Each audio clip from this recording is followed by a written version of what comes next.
Eu diga amém. Glória a Deus. Bendito é o nome de Jesus. Glória a Deus. Está escrito a epígrafe: Eliseu aumenta o azeite da viúva. E a palavra diz assim no capítulo 4, versículo 1. E uma mulher das mulheres dos filhos dos profetas clamou a Eliseu dizendo: Meu marido, teu servo, morreu, e tu sabes que o teu servo temia ao Senhor, e veio o credor a levar-me os meus 2 filhos para serem servos.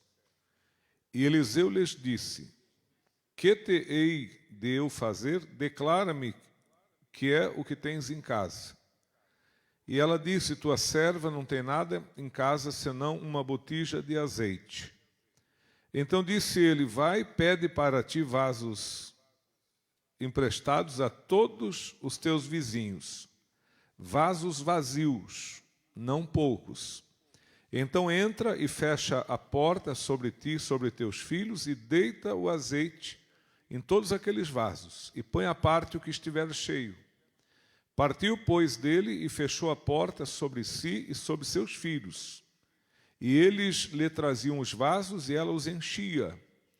E sucedeu que, cheios que foram os vasos, disse a seu filho: Trazei-me ainda um vaso.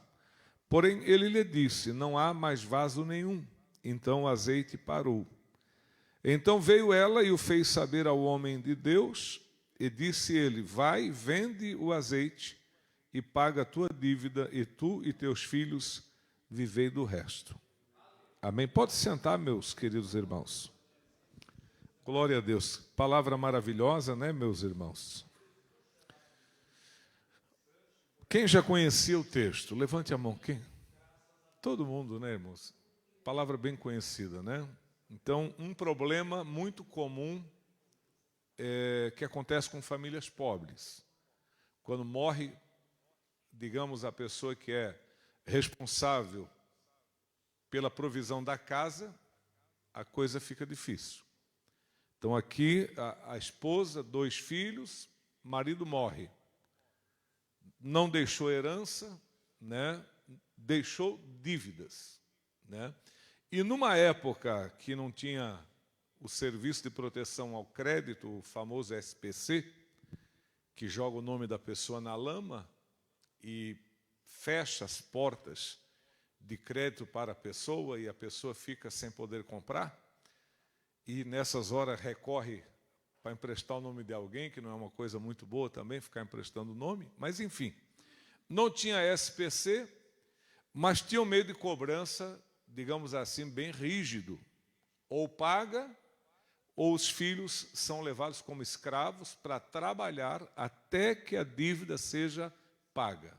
Então, a mulher perde o marido e agora está correndo o risco de perder os 2 filhos.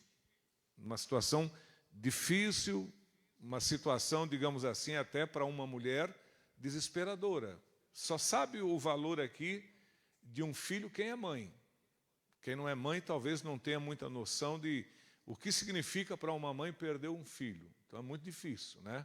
Essa mulher entrou em desespero. Mas no desespero dela, irmãos, ela fez a coisa correta. Porque tem gente que se desespera e faz a coisa errada, né? A gente vê todo dia pessoa desesperada tomando o caminho errado. Ou parte para a violência, ou parte para o uso de droga, uso de álcool, ou parte para a ignorância, né? Às vezes até pessoas que no desespero aí começa a procurar onde é que tem alguém que lê carta, onde é que tem alguém que dá passe, onde é que tem alguém que benze, onde é que tem alguém que faz um trabalho. E as pessoas, quanto mais desesperadas elas ficam, geralmente a tendência é tomar o caminho errado. Por isso a palavra de Deus, ela ensina, irmãos, repetidas vezes, que nós devemos lutar contra a ansiedade, contra atos precipitados. A palavra de Deus, ela exalta muito a qualidade da paciência, né? Vejam vocês que Jesus estava num barco e aquele barco estava sendo açoitado pelas ondas. E Jesus estava dormindo sobre uma almofada e os discípulos desesperados. E Jesus tranquilamente dormia naquele barco, mesmo em meio àquela grande tempestade. Bom, talvez o teu caso não seja dívida, né? Talvez não seja doença, talvez o teu caso não seja nenhum daquilo que eu tenho falado aqui nessa noite, mas talvez você tenha, digamos assim, um espinho na tua carne, um problema que você está enfrentando e que você está começando a desesperar, né? Perdendo o sono, perdendo a paz, o humor está péssimo, perdeu o bom humor, não tem alegria, perdeu até talvez um pouco da esperança, não toda, porque se você tivesse perdido toda a esperança, você não estaria aqui. Só o fato de você estar aqui na casa de Deus, isso já é um sinal de que esperança, talvez pouquinha, mas ainda tens em teu coração essa esperança, né? Você que está nos assistindo pela live, somente o fato de você ligar o PC, pegar esse smartphone com tanta opção que a gente tem na internet. Você podia estar assistindo futebol, podia estar assistindo novela, podia estar assistindo um filme, podia estar assistindo uma pegadinha, podia estar assistindo uma série de coisas, mas você pegou a tua, né, essa opção aí na tua internet e disse: eu vou assistir o culto, porque eu quero ouvir uma palavra. Eu estou precisando de Deus falar comigo. Então, isso aqui não é uma coincidência. Foi algo que você escolheu para você, de ouvir essa pregação nessa noite. Eu quero dizer para ti que o Espírito Santo ele tem uma palavra especial para cada um de nós aqui nessa noite. Amém, meus irmãos? Então, nada de desespero, né? Você já viu quando alguém vai salvar alguém da água? Alguém já viu o salvamento de afogado? Ó, um salva-vida experiente, ele nunca vai agarrar o cara enquanto o cara está se batendo. Porque quando uma pessoa está assim... Uma vez eu estava num rio, meu padrasto se afogou. Estava eu, meu irmão, o filho do meu padrasto e a minha mãe. Fomos acampar. Eu tinha meus 16 anos, lá no Piraí, na represa.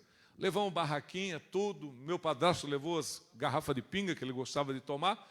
E quando era 6 horas da tarde, ele já estava bem bêbado, né? Ele pegou o filho dele, que na época devia ter uns 10 anos, colocou assim no ombro e começou a entrar dentro da água. E ali tinha muita correnteza.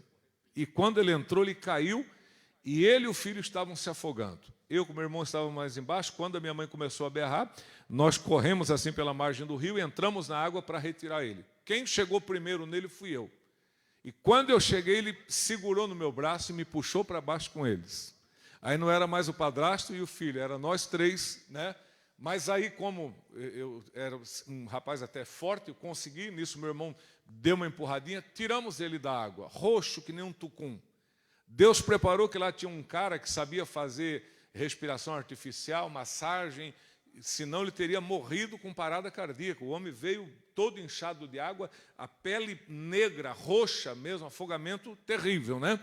Mas graças a Deus que o menino lá que estava lá fez essa respiração, a massagem, toda a água de dentro saiu e escapou. Mas, refiro, quem vai salvar alguém, primeiro espera que aquela atitude de desespero de quem está perecendo pare. Aí ele efetua o socorro. E assim Deus faz conosco. Enquanto nós estiver desesperado, dando cabeçada aqui, cabeçada acolá, fica difícil de Deus agir na nossa vida. Então, primeiro passo aqui nessa noite, irmão, descansa no Senhor. A palavra de Deus diz: entrega teus caminhos ao Senhor, confia nele e tudo fará por ti. Então, confia no Senhor aqui nessa noite. Esta viúva, ela deixa os filhos em casa e ela vai na casa do profeta Eliseu. Ela não vai na casa da dona Maria que faz mandinga. Ela não vai lá na casa de alguém que faz trabalho. Ela vai na casa onde tem Deus, irmãos. Deus é o ser superior. Deus é aquele que pode todas as coisas. Chegando na casa do profeta, ela conta o seu problema, né? E abre o coração. Tem gente que é tão difícil de abrir o coração. Por isso que não sara, por isso que às vezes não melhora. Por quê? Tem dificuldade de admitir que está precisando de ajuda. Bom, a pessoa está com o pé na cova e com o nariz empinado, né? A pessoa está à beira do caos emocional, caos familiar, a pessoa está destruída por dentro e por fora, mas não admite que precisa de ajuda. E quando alguém quer ajudar, ainda rejeita a ajuda que Deus manda. Quantas pessoas que Deus coloca ao nosso redor para nos ajudar, e nós não permitimos ser ajudados, por quê? Porque nós não temos humildade para reconhecer que precisamos de ajuda. Não temos essa humildade por razões diversas, meus irmãos. Mas olha esta mulher, exemplo de humildade. Estou precisando de ajuda, não sei o que fazer, vou ao homem de Deus. Chegou lá, contou a sua situação, Eliseu disse para ela assim, é o seguinte, diga para mim o que é que você tem em casa. Uma botija de azeite. Falou, ok, agora faça o seguinte, peça vasos vazios emprestados para os teus vizinhos. Não poucos, muitos vasos. Quem prestou atenção que deveria ser muitos vasos, diga amém, Jesus. Ela tem que se humilhar e contar o problema dela, e agora ela tem que ter humildade de pedir os vasos para os vizinhos. Quem entende que a humildade é necessária? A Bíblia fala em Tiago 4:6. Deus resiste a quem é soberbo, mas dá graça para quem é humilde.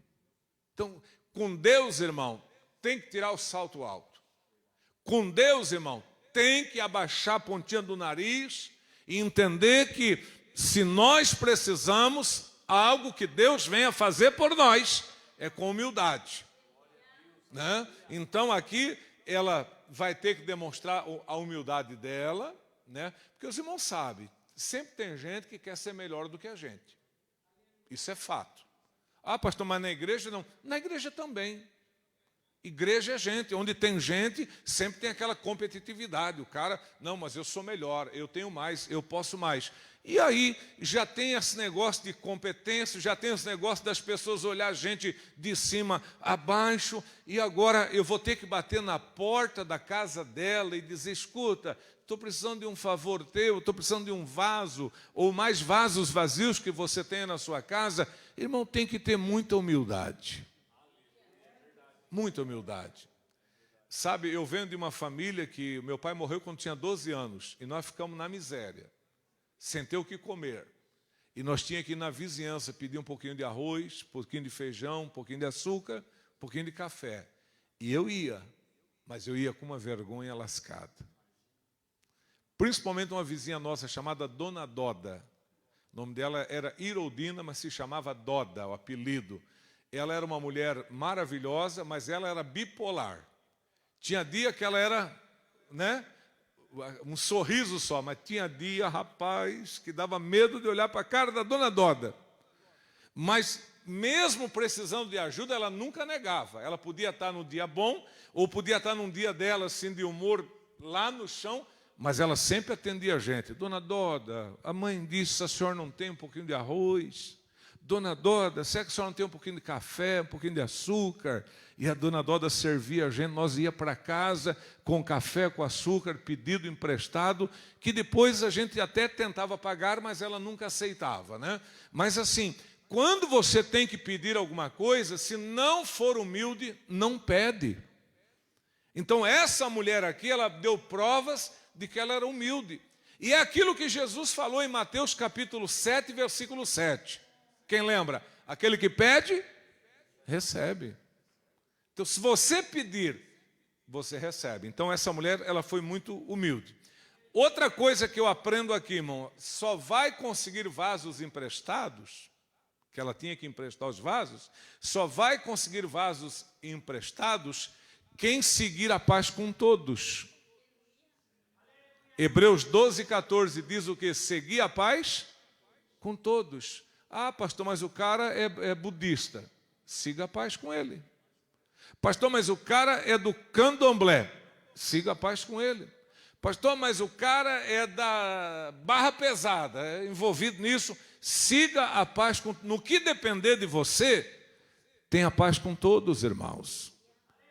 Tu imagine essa mulher aqui, se ela não tivesse paz com todos. Ah, Eliseu, esse negócio de ir na casa dos outros pedir não é comigo. E tem mais, lá na minha rua tem um monte de gente que eu não gosto. Será que na tua rua tem um monte de gente que você não gosta também? Tomara que tu nunca precise deles. Porque se tu é uma pessoa desse tipo, que lá na tua rua tem um monte de gente que tu não gosta, o dia que você precisar, você está lascado. Então a gente tem que ter muito cuidado, irmão, com esse tipo de comportamento. Não gosto daquele por causa disso, não gosto daquela por causa daquele outro, e no fim não gosto de ninguém. Daqui a pouco você não gosta mais nem de ti mesmo. Então, para ter os vasos emprestados, tem que seguir a paz com todos. Às vezes até dentro da igreja, irmão, tem as guerras. Você olha assim, pensa que está tudo em paz, e às vezes tem irmão e irmã em pé de guerra um com o outro, cortando caminho, deixando de saudar. Não façamos assim, meus irmãos. Essa mulher aqui era uma mulher que tinha Deus, que tinha temor de Deus. Essa mulher aqui era uma mulher que seguia a paz com todos. Portanto, quando ela precisou bater na porta, ela bateu. E foi atendida. Quem lembra que ela trouxe tantos vasos que a casa dela ficou cheia de vasos vazios? Isso mostra que ela era uma boa vizinha. Porque quando a gente começa assim, ninguém gosta de mim, é uma palavra forte, né? Ninguém gosta de mim, mas por que ninguém gosta de ti? Quando uma pessoa diz ninguém gosta de mim, eu fico perguntando, e ela gosta de quem será? Porque dizer que ninguém... Tem alguma pessoa não gostar, é compreensível. Agora, ninguém gostar, aí o problema está com a gente, irmãos. Daí a gente vai ter que fazer, sei lá, uma reflexão, meditar um pouquinho, ver onde é que a gente está errando, porque às vezes a gente erra, né? E às vezes, se errou, pede desculpa. Eu nunca esqueço, uma vez que eu estava numa loja aqui no Paranaguamirim, tinha uma irmã da igreja lá, comprando um varal desse para colocar a cortina, pegou lá um varão lá e tal, e aí ela pegou aquele varão comprido, virou, quando ela virou, ela bateu na cabeça de um rapaz que estava sentado. Pensa a paulada na cabeça do rapaz. Bom, normal acontecer isso, mas qual era a atitude correta? Não é pedir desculpa? Meu Deus, moço, me desculpa, foi um acidente, eu não vi que você estava aí. Rapaz, eu estava dentro da loja, ela olhou bem bicuda para o homem, como se a culpa fosse dele ter cabeça. Tipo, se a tua cabeça não está aí, eu não bati em ti. Parece que o culpado foi ele. Pedido de desculpa, mas nem pensamento. Ficou bicuda lá dentro da loja, bicuda foi embora. Agora, o dia que ela voltar na loja, o cara vê ela, o cara vai dizer, lá vem aquela chata. Bate na cabeça da gente, não pede desculpa. E aí acaba se esquivando, não vai atender, e aí começa aquele processo de rejeição. Aí daqui a pouco a gente diz, poxa, por que as pessoas me rejeitam? Porque, pastor, eu sou... lembra do patinho feio? De repente você é o patinho feio da igreja, o patinho feio da família, o patinho feio do trabalho, o patinho feio da escola. Vamos analisar um pouquinho para ver até onde é que a razão está conosco e vamos ver aonde é que nós estamos errando, meus irmãos. Porque todos vamos precisar de alguém. No mínimo de 4 pessoas, quando eu morrer, eu vou precisar. Não sei se vou precisar de 6, porque sou gordo, porque 4 acho que não vai dar conta de carregar. Né? Então, se você não tiver um amigo, nem para te levar para o cemitério, você vai ter alguém. Vai dar trabalho para o coveiro lá, o coveiro vai dizer assim, infeliz, além de cavar a sepultura, tem que enterrar esse traste. Cadê mulher, cadê filho, cadê os amigos? Ninguém vem no enterro do homem. Eu morei em Blumenau, aí eu tinha um mendigo chamado, apelido de Cabelo, e tinha a esposa Raquel. Raquel, ambos eram mendigos. A Raquel hoje é crente, eu até trouxe ela dar um testemunho quando nós tínhamos igreja lá embaixo. Uma hora dessa quero trazer ela aqui de novo. Ela era bêbada, alcoólatra, né? Fazia tudo que não prestava a Raquel. E todo dia de culto, nós tínhamos igreja no 2º piso, a Raquel chegava lá na igreja no final do culto, e quando ela chegava, eu ficava à tarde, ficava para a noite, quando ela chegava no início da escada, ela gritava, pastor, Pensei, lá vem a Raquel. Ela vinha, ela já sabia onde é que eu estava, no escritório, abria a porta, olhava e dizia, pastor, me dá R$1. Eu sabia que ela gostava de uma cachaça. Daí ela pegava a garrafinha e dizia, não é para pinga, pinga eu já tenho. Aí eu dava. Eu sempre, nunca neguei para ela. Resultado, essa mulher se converteu, se tornou uma mulher de Deus tremenda. Não tinha onde morar, hoje tem casa, tem trabalho de carteira assinada. Mas quando ainda estava na época de mendigos, o cabelo morreu. Deu lá uma pneumonia, ele já tinha HIV, o cara morreu. E aí, na hora de enterrar, só quem foi o motorista da van e a Raquel. Aí a Raquel de noite disse, pastor, o cabelo morreu. Ah, é, Raquel, o cabelo morreu. Fomos enterrar. Só foi eu e o cabelo. Claro, o cabelo tinha que ir, né? Porque tinha morrido. Mas quando as pessoas não gostam da gente, nem no velório da gente eles vêm.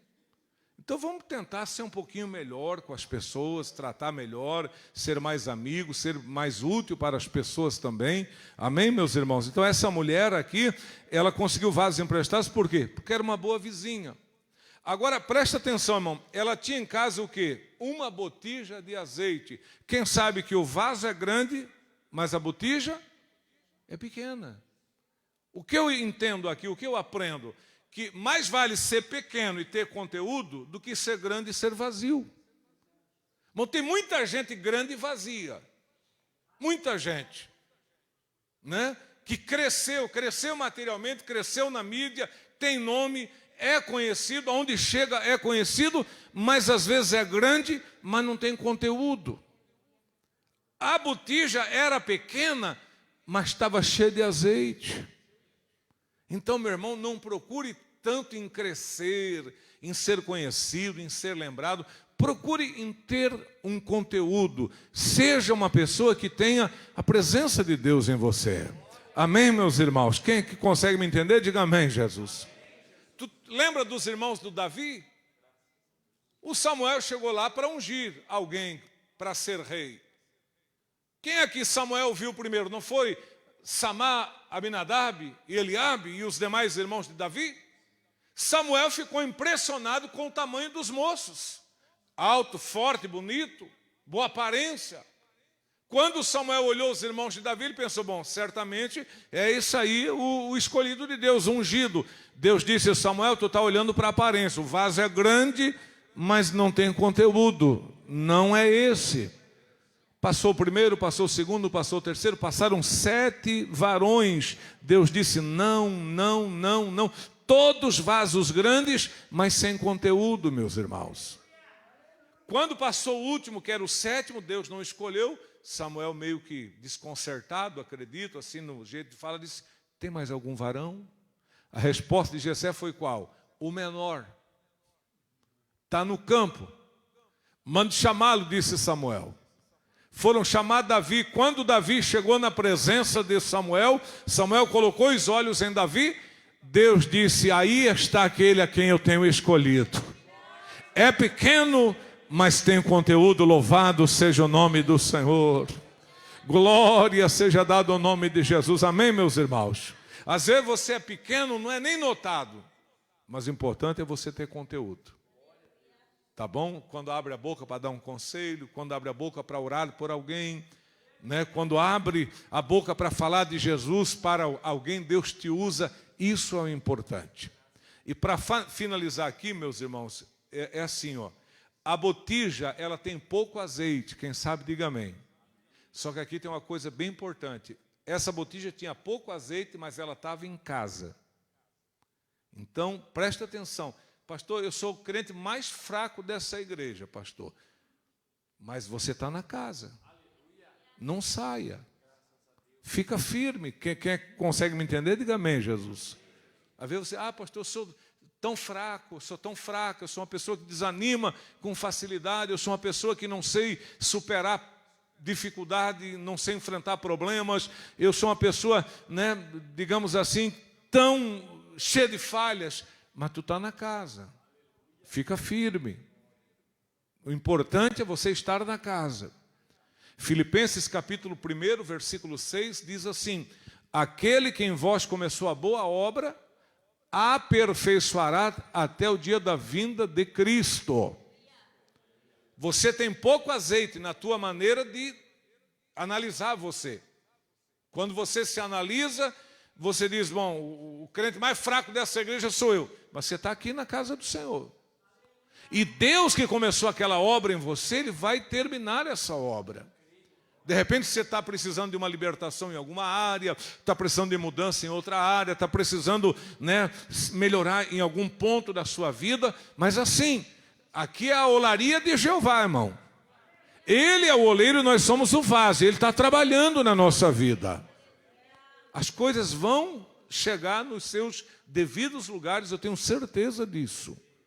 Então, não saia da presença de Deus. Vamos dar uma olhadinha na vida do apóstolo Pedro. Tu já pensou como é que era Pedro? Um homem brabo, um homem que não pensava duas vezes para puxar da espada, precipitado, falava pelo cotovelo às vezes. E tu pensa que depois que ele converteu de verdade, foi batizado com o Espírito Santo, tu pensa que ele nunca falhou? Falhou. Quem lembra que o apóstolo Paulo repreendeu ele na cara? Por quê? Porque ele era judeu e fazia o gentil viver como judeu, porém ele sendo judeu, vivia como gentil. E quando chegava os judeus ele fingia, dissimulava. Aí Paulo disse, esse cara é um fingido. Um homem de Deus, um homem cheio do Espírito Santo, um homem que pregou, 3.000 almas se converteram, um homem que estava na cadeia, Deus enviou o anjo para tirar ele lá da cadeia. 2 vezes ele foi tirado da cadeia por anjos. E de repente ele está usando uma máscara. E Paulo percebeu que ele estava usando uma máscara e disse, olha, é o seguinte, Pedro, tu és judeu, né? Vive como um gentil, mas obriga o gentil a viver como um judeu. Você está sendo hipócrita. Pedro precisou ouvir isso da boca de Paulo. Não quer dizer que você seja uma pessoa de Deus e que você não precise de repreensão, que não precise de conselho. Nós somos falhos, irmãos. Mas Deus nos ama. Se você chegou até esse momento na tua vida servindo ao Senhor, não desista agora. Ah, pastor, mas eu tive tantas derrotas na minha caminhada, mas também teve vitórias. E terá muito mais vitórias se permanecer firme. Amém, meus irmãos? Deus é fiel. Nós não podemos, irmãos, desistir agora, que estamos tão perto da volta do Senhor, irmãos. Fica firme. Ah, pastor, uma botija tem pouco azeite. Mas onde é que está a botija? Está em casa. Declara-me o que é que tu tens em casa. Tua serva tem na casa uma botija com azeite. Não é um vaso, é uma botija. É pouco azeite, mas está na casa. E se está na casa, Deus usará em suas mãos, meus irmãos. Deus tem propósito com a vida de cada um de nós que aqui estamos, irmãos. Mas muitas das vezes nós acabamos desistindo, desanimando, porque às vezes nos frustramos. Talvez nós pensamos que poderíamos ser maior e melhor e mais usado, mas é assim, irmão. Deus dá o que Ele quer dar e usa nós do jeito que Ele quer nos usar.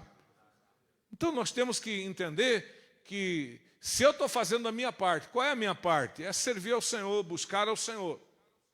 E agora, dá o azeite para a minha vida, quem dá é Deus.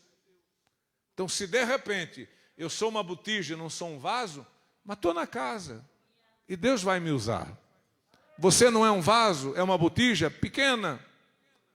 Está lá no cantinho, mas está na casa, Deus vai te usar. Glória a Deus. Quem sabe que Deus usa os vasos da casa, diga glória a Deus. Deus quer lhe usar. Bendito é o nome do Senhor. Então, o que aconteceu com essa viúva? Um grande milagre. E aí, quando ela pegou os vasos vazios, trouxe, fechou a porta, começou com a botija a derramar óleo nos vasos, encheu um, encheu outro, de repente, todos os vasos estavam cheios. Aqui aconteceu um milagre. O menor encheu o maior. Que coisa, né, meus irmãos? Mas notaram que é assim, irmãos? Quem é que tirou água de poço? Com um baldezinho nós não enchia grandes vasilhas, irmãos. Então, não se preocupe em querer ser grande, porque na maioria das vezes é o menor que enche o maior, meus irmãos. Amém? Então, quando todos os vasos foram cheios, ela poderia ter resolvido do jeito dela, só que ela foi humilde até o fim, irmão. Eu disse, filhos, fiquem aqui, a mãe vai ao profeta para ver o que eu tenho que fazer. Irmão, estava na cara que era vender, irmão. Quem entende que ela não precisava ter ido para descobrir o que era para fazer? Não. Mas em forma de obediência, sim. Né? Aí ela vai ao profeta e diz, profeta, fiz como tu mandou, todos os vasos estão cheios. Aí Eliseu disse, agora faça o seguinte, ó, venda, paga a tua dívida. Não tem nada que esperar caducar o Serasa. 5 anos caduca, pastor. Paga, meu. Se você pode pagar, não fica esperando caducar. Isso não é atitude correta. Uma vez nós tínhamos uma família aqui e essa família tinha um filho, um cara de 30 e poucos anos, vadio, não trabalhava. E aí um dia abriu uma oportunidade para dar um testemunho, o infeliz veio testemunhar aqui nesse altar, aqui na frente. Irmão, estava no SPC, graças a Deus caducou, e hoje eu fiz uma compra boa. Pensei, coitado, quem vendeu vai ficar sem receber de novo, vai ficar mais 5 anos até caducar. Então, não tem esse negócio de esperar caducar, esperar esquecer. Eu acho que não lembra mais. Paga a tua dívida.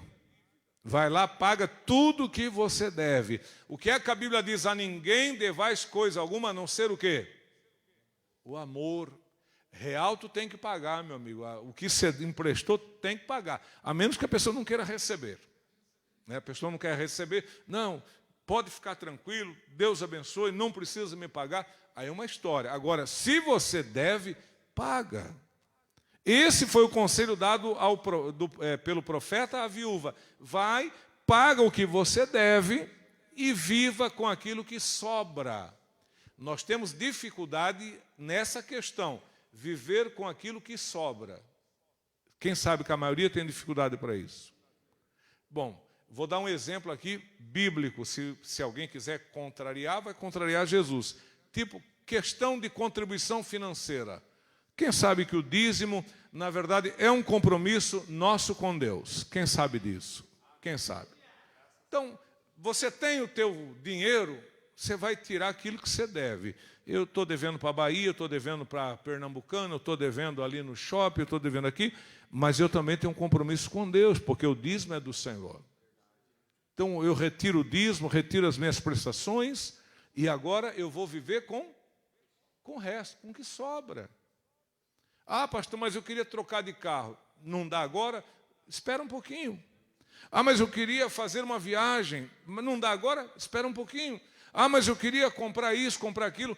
Tudo tem um tempo. Agora, o que nós não podemos, irmãos, é ficar devendo as coisas para os outros e não podemos esquecer o nosso compromisso com Deus. Porque Deus não esquece de nos abençoar. Irmão, só o fato de você acordar de manhã e poder levantar da cama, isso é uma vitória que, meu Deus do céu. Quem fica feliz de poder se levantar todas as manhãs? Quem é feliz pela saúde, pela mobilidade que Deus deu a você?